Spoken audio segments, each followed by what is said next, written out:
পশ্চিমবঙ্গের Bengal film and television chamber of কমার্সের উদ্যোগে নায়করাজ রাজ্জাক নামাঙ্কিত যৌথভাবে আজীবন সম্মাননা পেলেন অভিনেতা ওমর সানি এবং অভিনেত্রী আরিফা পারভিন জামান মৌসুমী।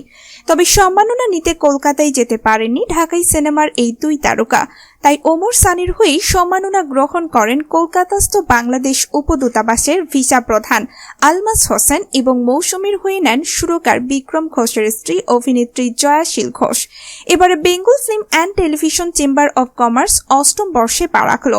বুধবার 24শে মে অনুষ্ঠানের আয়োজন করা হয়েছিল কলকাতার আইসিসির অডিটোরিয়ামে। মূলত বাংলাদেশ এবং পশ্চিমবঙ্গের সংস্কৃতি জগতের বিশিষ্টদের সম্মানিত করা হয় সেখানে। অনুষ্ঠানের শুভারম্ভ করেন বাংলাদেশের প্রতিরক্ষা কমিটির স্থায়ী সদস্য তথা পটুয়াখালী 4 এর সংসদ সদস্য মোহাম্মদ মহিবুর রহমান, কলকাতার mayor in council Debashis Kumar, Almas Hossain, Bangladesh উপদূতাবাসের প্রেস সচিব রঞ্জন সেন, বিএফটিসিসির সভাপতি RS খেমকা সহ বিশিষ্টরা।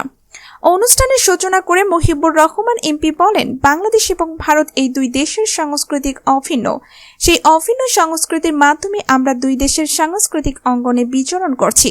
আমরাও চাই এই ধরনের সাংস্কৃতিক অনুষ্ঠান দুই বাংলার মানুষদের নিয়ে আরো হোক।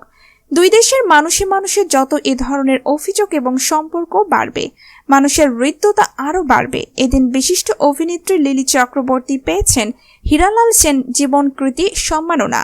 এছাড়া Devaki Bose life time achievement সম্মান পেয়েছেন পরিচালক হরনাথ চক্রবর্তী।